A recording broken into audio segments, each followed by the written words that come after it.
Salam sejahtera Malaysia, denyut nadi suara rakyat bergema di channel ini. Terima kasih kerana bersama-sama dalam channel ini untuk mendapatkan berita-berita dan ulasan-ulasan terbaik untuk seluruh rakyat Malaysia. Bagi anda yang pertama kali bersama-sama dalam channel ini, sila tekan butang subscribe, like dan share. Malaysia kita punya, cintai Malaysiaku, kita jaga kita. Sekali lagi, bagi anda yang pertama kali, sila tekan butang subscribe, like dan share. Kita mulakan berita menarik hari ini.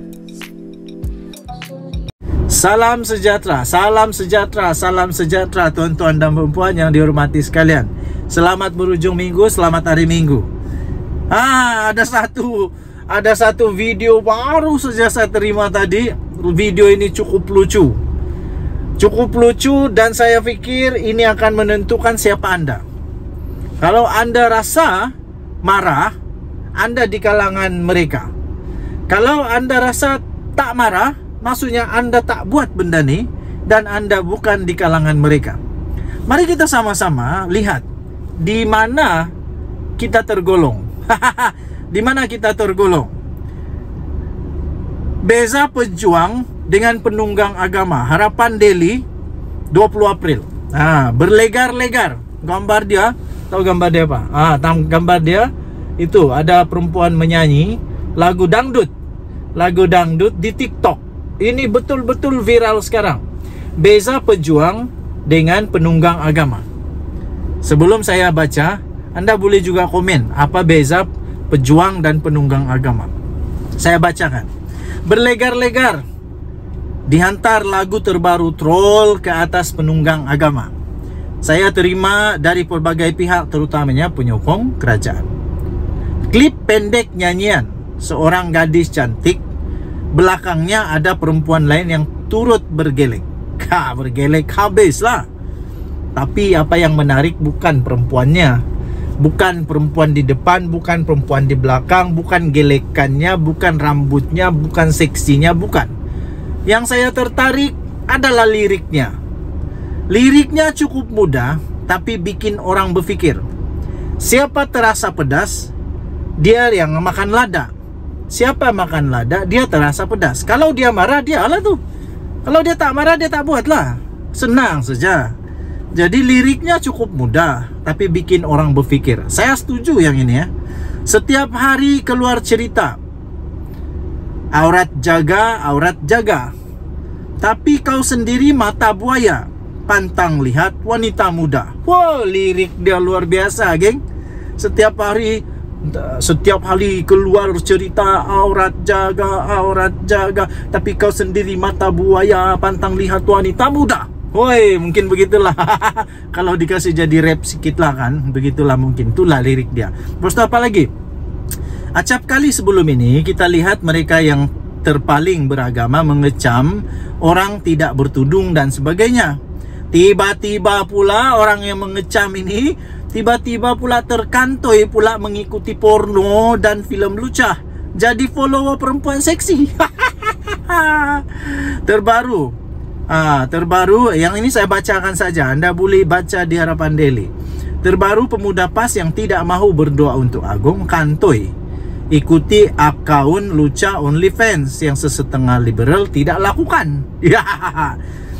Lepas tu ini lirik dia. Seterusnya lirik dia, dengar ya.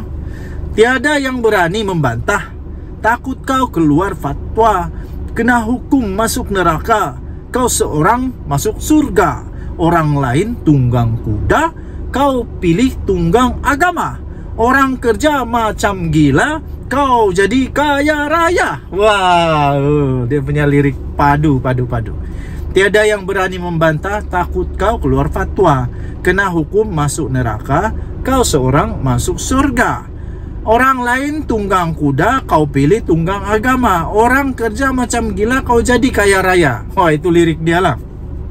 Ini pemerhatian sosial yang melekat terus ke otak bila penunggang agama menghentam orang lain moden, liberal dan sekular. Hanya pentingkan duniawi sahaja. Mereka pula dengan bangga katakan mereka hanya makan ikan kelah. Ikan lain mereka loya. Ikan kelah. Ikan lain mereka loya. Apabila negeri antara yang paling miskin di Malaysia, mereka perlu beli Mercedes paling mahal.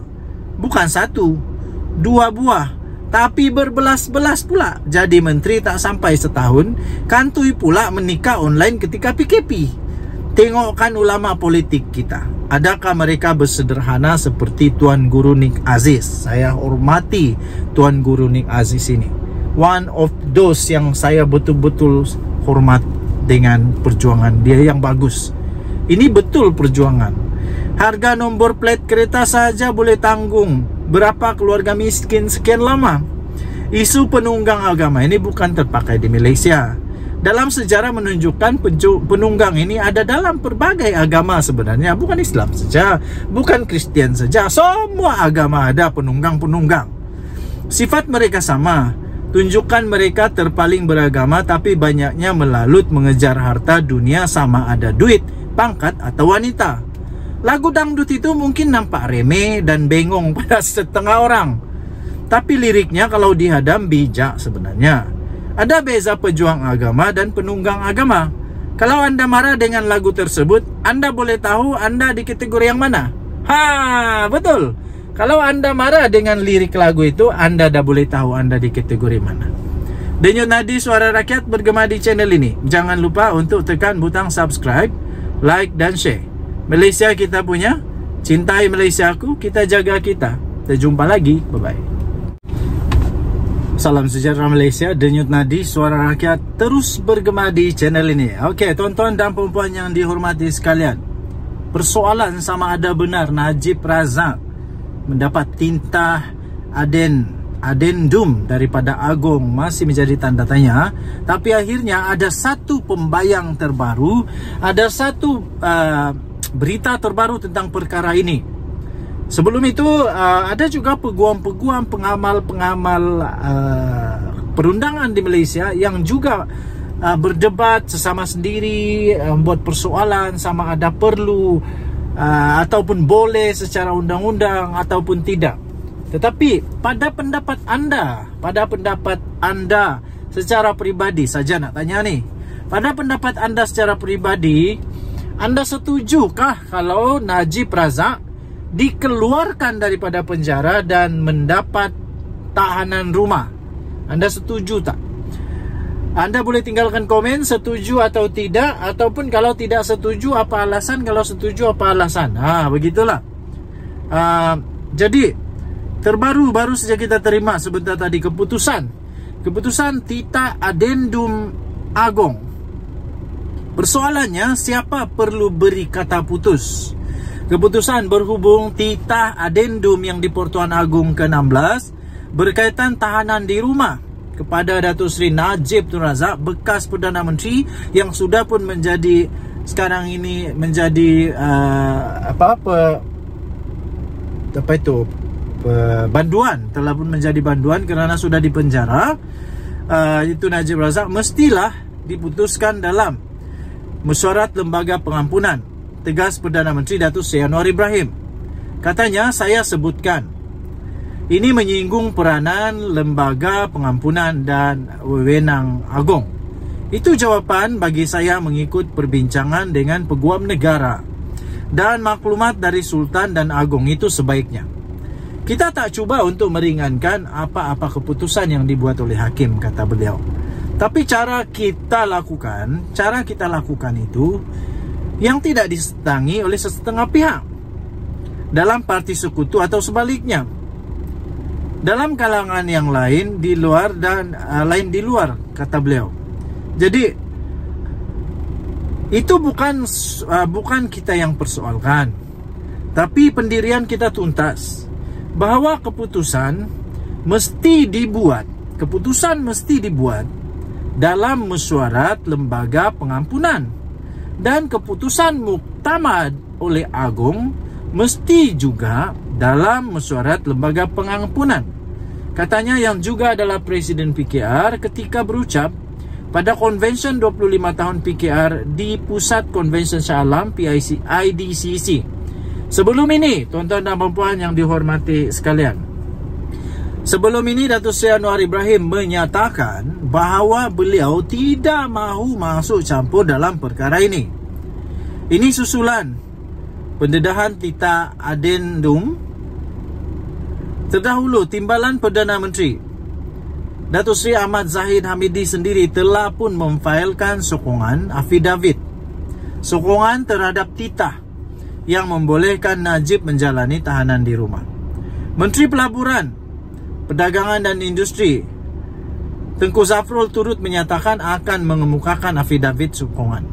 Keputusan berhubung Tita Adendum yang di Pertuan Agong ke-16 berkaitan tahanan di rumah kepada Datuk Seri Najib Tun Razak mesti diputuskan dalam mesyuarat Lembaga Pengampunan, tegas Perdana Menteri Datuk Seri Anwar Ibrahim.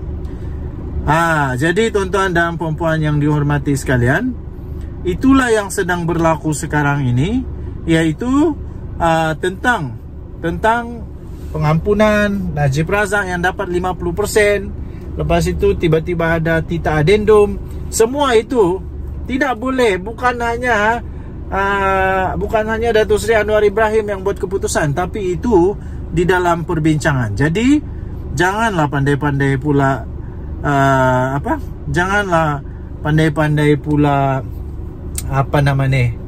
janganlah pandai-pandai pula untuk kaitkan nama PM Anwar pula yang macam-macam lah. Nanti jatuh fitnah, siapa yang salah? Sendiri salah, sendiri susah, sendiri berdosa, sendiri masuk neraka, sendiri menyesal lah, macam-macam lah sendiri.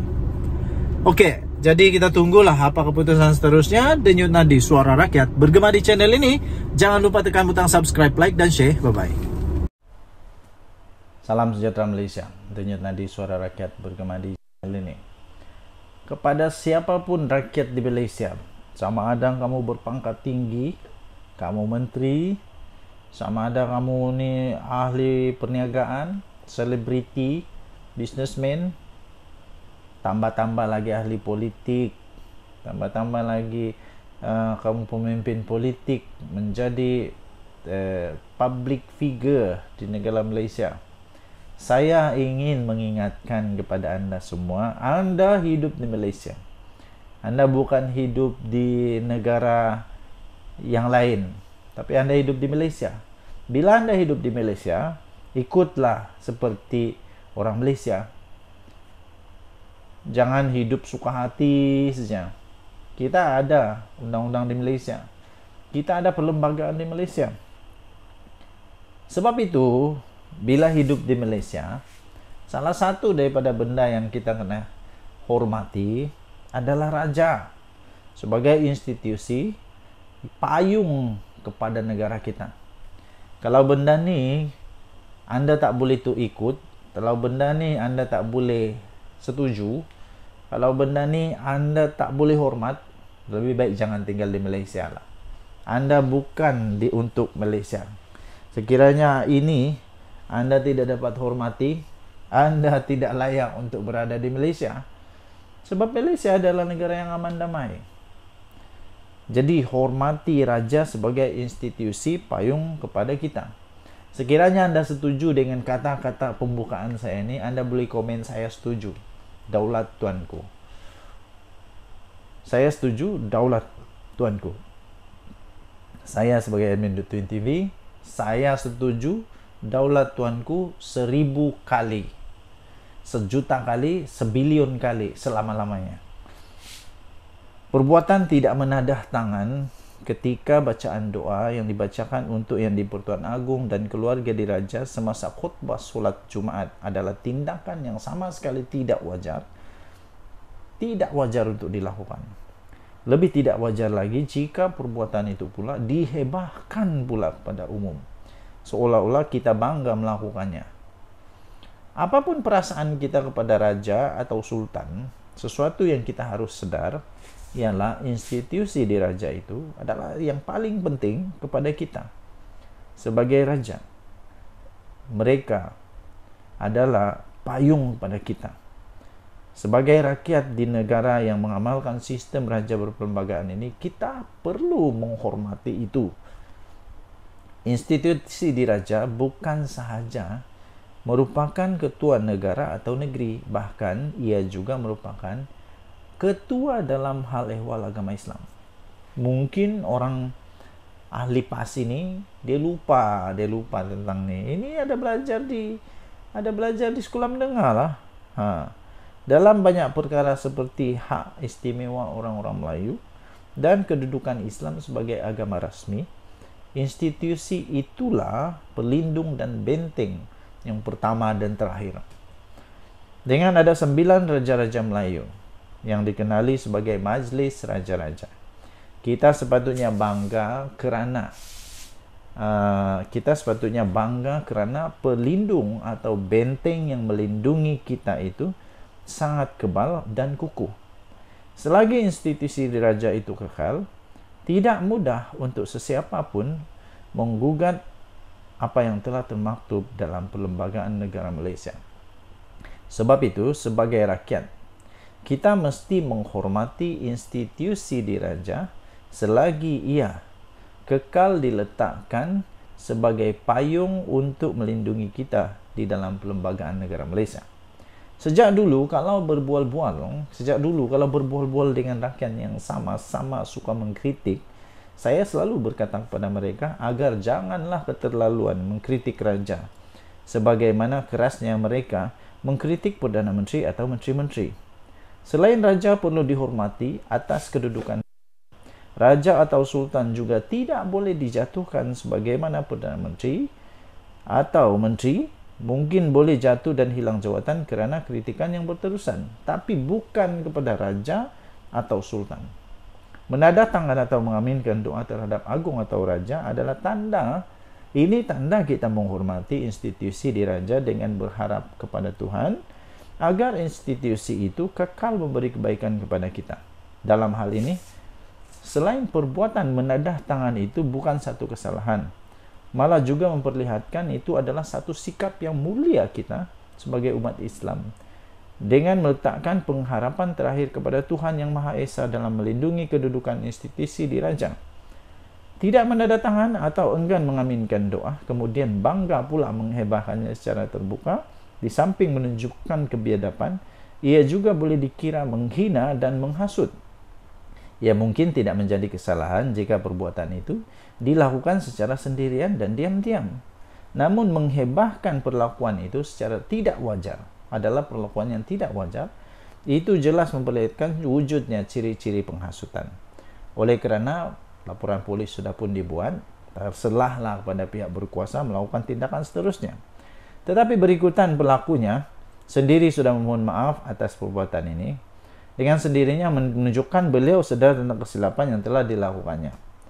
Jika yakin tindakannya itu betul, kenapa beliau tidak terus mempertahankan saja perlakuannya itu?